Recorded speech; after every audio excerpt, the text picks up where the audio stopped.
تو قیامت آئے گی، قیامت سے پہلے ایک وقت آئے گا جبکہ دنیا میں کوئی صاحب ایمان نہیں بچے گا، اس سے پہلے ایک وقت آئے گا جبکہ پوری دنیا پر اللہ کے دین کا غلبہ ہوگا۔ اس سے پہلے کیا ہوگا؟ یہ اس سے پہلے والا معاملہ ہے جو آج کے میرے عنوان میں ہے، دجالی فتنہ، المسیح الدجال، الدجال الاکبر۔ اب سب سے پہلے سمجھیے کہ دجل کہتے کسے، لفظی معنی کیا ہے دجال کے؟ اردو میں بھی یہ لفظ مستعمل ہے، دجل و فریب۔ دجل کہتے ہیں ملمہ سازی، کسی حقیقت پر کسی اور شے کا پردہ ڈال دینا تاکہ انسان دھوکہ کھا جائے۔ تانبے کے اوپر سونے کا پانی چڑھا دیا تاکہ آپ دھوکہ کھا جائیں کہ یہ سونا، یہ دجل ہے۔ اصل حقیقت کو چھپانے کے لیے کوئی فیبریکیشن، کوئی جھوٹ، کوئی افتراء، کوئی غلط بات اس کے اوپر ڈال دینا اس کا پردہ، یہ دجل ہے۔ لیکن اس کے علاوہ معین شخص ہوگا دجال۔ یہ معین شخص جو دجال ہوگا اس کے بارے میں بھی ایک تو بالکل متفق علیہ چیزیں ہیں۔ نمبر ایک کہ وہ شخص ہے، قطعی ہے، یقینی ہے، اس کا حلیہ بھی حضور صلی اللہ علیہ وسلم نے احادیث کے اندر بیان کیا ہے۔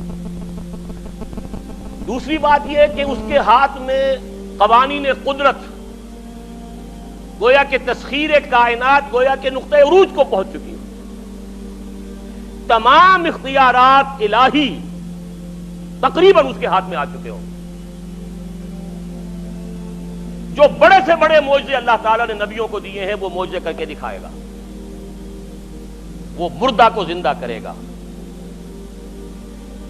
مردہ لوگوں کی افواہوں کو لے کر آئے گا، ان کی روحوں کو، اگرچہ جھوٹی روحیں ہوں گی، وہ شیاطین جن ہوں گے جو ان کا بھیس بدل کر آئیں گے، لیکن یہ کہ وہ لوگوں سے کلام کریں گی۔ یہ اسپرچولیزم جو اپنی انتہا کو پہنچا ہوا ہے یورپ میں اور مغرب میں، یہ در حقیقت اسی کا ایک مظہر ہے۔ وہ کھلے بیابان کو کہے گا جہاں بالکل چٹیل جو ہے وہ صحرا تھا، گل و گلزار کر دے گا جب چاہے گا، جب چاہے گا، جہاں چاہے گا بارش برسائے گا۔ فاصلہ اس کے لیے بے معنی ہوگا، اس کی سواری وہ ہوگی کہ جس کے دونوں کانوں کے درمیان فاصلہ 80 ہاتھ کا ہوگا۔ یہ سارے جو آج آپ کی اس ٹیکنالوجی کی جو انتہا جا رہی ہے اور جدھر جا رہی ہے، اس کو اچھی طرح سمجھ لیجیے۔ آج سے 100 سال پہلے شاید انسان ان چیزوں کا تصور نہ کر سکتا۔ کوئی سواری ایسی بھی ہو سکتی ہے جس کے دو کانوں کے درمیان کا فاصلہ جو ہے وہ 80 ہاتھ کا ہو۔ آپ کے یہ سارے جیٹس جو ہیں وہ کیا ہیں؟ ان کے رڈارز جو لگے ہوئے ہیں، دونوں کان ہیں ان کے۔ اس کا ایک قدم اگر مدینے ہوگا تو دوسرا بیت المقدس میں ہوگا۔ اس کی آواز پوری دنیا میں سنی جائے گی۔ سنی جا رہی ہے کہ نہیں؟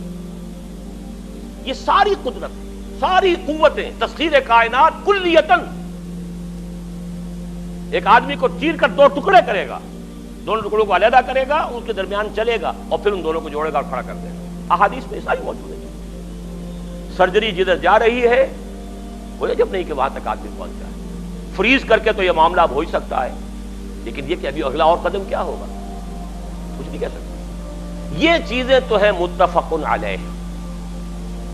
البتہ کچھ معاملات کے اندر احادیث میں کچھ اختلاف پایا جاتا ہے اور یہ مشکلات الحدیث میں سے، اور میں بھی چونکہ اس مسئلے میں اب تک بھی کسی درجے میں، ابھی قطعیت کے ساتھ میں کوئی بات نہیں کہہ پا رہا ہوں، لیکن اب چونکہ گمان غالب کے درجے میں ایک رائے تک پہنچ چکا ہوں، اس لیے میں نے آج اس بات کو آپ تک پہنچانے کے لیے یہ عنوان اختیار کیا ہے۔ اس لیے کہ حدیث میں جو آتی ہے تفاصیل، اس سے معلوم ہوتا ہے کہ یہ دجال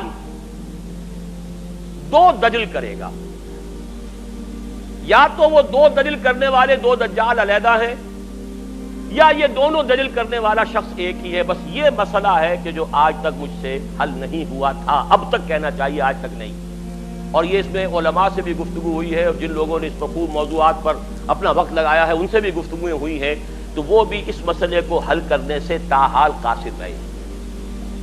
لیکن یہ کہ اب میری رائے یہ ہے کہ یہ دو شخص ہیں علیحدہ علیحدہ، واللہ عالم، لیکن ایک رائے تک میں پہنچ چکا ہوں، اس لیے وہ رائے آپ کے سامنے رکھ رہا ہوں، اور آپ کے ذریعے سے وہ آگے بھی پھیلے گی تو اہل علم کے ساتھ جو ہے اس معاملے کے اندر تبادلہ خیالات کی بھی نوبت آئے گی انشاءاللہ۔ لیکن یہ کہ اس میں یہ بات قطعی اور یقینی ہے کہ اس طرح کا ایک شخص پیدا ہوگا۔ البتہ یہ کہ آیا وہ دو ہوں گے دو مختلف اوقات میں، یا ایک ہی ہوگا ایک ہی وقت میں، صرف اس میں اختلاف ہے۔ میرے نزدیک وہ دو ہوں گے، ایک وہ شخص جو جھوٹا مسیح ہونے کا دعویٰ کرے گا، المسیح الدجال، جیسے حضور نے فرمایا میری امت میں 30 دجال اٹھیں گے جو نبی کا دعویٰ کریں گے، جن میں سے 5-6 تو حضور کے اپنے زمانے میں اور آپ سے متصل اٹھ کھڑے ہوئے تھے، بعد میں محمد علی باب ہو، بہاء اللہ ہو، قادیانی اور نہ معلوم کہاں کون اٹھے ہوں گے، واللہ عالم۔ بہرحال ہماری قریب کی تاریخ میں غلام احمد قادیانی اس کی نمایاں ترین مثال ہے۔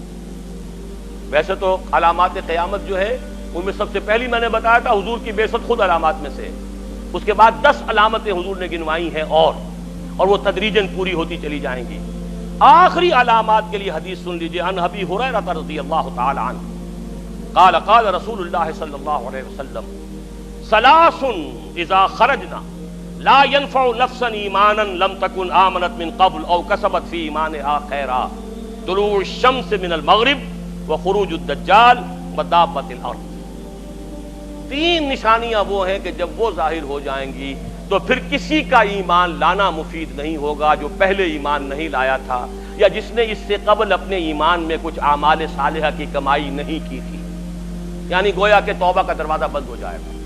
جیسے جب موت کے آثار شروع ہو جاتے ہیں تو توبہ کا دروازہ انسان کے لیے بند، اب جب موت کے آثار شروع ہو گئے اب توبہ کرنا فائدہ نہیں، اس سے پہلے توبہ کا دروازہ کھلا ہوا ہے۔ معلوم یغرغر، جبکہ وہ موت کے آثار شروع ہو جاتے ہیں، گھنگرو بولنا شروع ہو جاتا ہے، معلوم ہوتا ہے کہ اب جا رہا ہے، اب توبہ بیکار ہے۔ اسی طریقے سے پوری نوع انسانی کے لیے توبہ کا دروازہ بند ہوگا ایک وقت میں آ کر کہ اب کسی کے لیے توبہ نہیں، ایمان نہیں، اور اس کے لیے 3 علامتیں بیان ہوئی ہیں، یہ بھی مسلم شریف کی روایت ہے۔ آپ نے فرمایا 3 چیزیں وہ ہیں کہ جب وہ ظاہر ہو گئیں تو پھر کسی کا ایمان لانا جو اس سے پہلے ایمان نہیں لایا تھا اور اپنے ایمان میں اس نے کچھ اعمال صالحہ کی کمائی نہیں کی تھی، اب قطعاً مفید نہیں ہوگا اس کے لیے ایمان لانا۔ وہ 3 نشانیاں ہیں، طلوع الشمس من المغرب، سورج مغرب سے طلوع ہوگا، نظام شمسی میں کوئی اختلال ایسا ہوگا کہ جس سے سورج بجائے مشرق یا مغرب سے نکلے گا، وہ خروج الدجال ودابۃ الارض، ایک زمین سے کوئی چوپایا برآمد ہوگا، بعض احادیث میں آتا ہے کہ مروہ کے قریب سے وہ برآمد ہوگا جو گفتگو کرے گا انسانوں سے، یہ بالکل خرق عادت، یعنی وہ چیزیں کہ جن کا کوئی تعلق اب اسباب جو ہے دنیا کے ان سے کوئی تعلق نہیں ہے، کوئی فزیکل لا سے تعلق نہیں ہے، وہ بالکل معجزے ہوں گے، خرق عادت ہوگا۔ اور خروج دجال، وہ دجال جو خدائی کا دعویٰ کرے گا، اور حدیث میں آتا ہے کہ بہت کم لوگ ہوں گے کہ جو اس کے سامنے رک سکیں گے، اکثر و بیشتر جو کمزور ایمان والے لوگ ہوں گے وہ اسے خدا تسلیم کر کے اس کی پرستش شروع کر دیں۔ میرے نزدیک یہ آخری چھلنی ہوگی جو لگائی جائے گی اہل ایمان کو ایک طرف کرنے کی، اور یہ قیامت کی نشانیوں میں سے آخری نشانیوں میں سے ہے۔ اس کے بارے میں متعدد احادیث ہیں لیکن اب بہت وقت ہو چکا ہے، میں پھر انشاءاللہ کسی اور موقع پر اس مضمون کو مکمل کروں گا۔ اللہ تعالیٰ مجھے، جیسا کہ حضور صلی اللہ علیہ وسلم دعا کرتے تھے، اللہم انا نعوذ بک من فتنة المسیح الدجال، اللہم انا نعوذ بک من فتنة المسیح الدجال، اللہم اعذنا منہ، اللہم اعذنا منہ، ربنا تقبل منا انك انت السميع العليم وتب علينا انك انت التواب الرحيم برحمتك يا ارحم الراحمين۔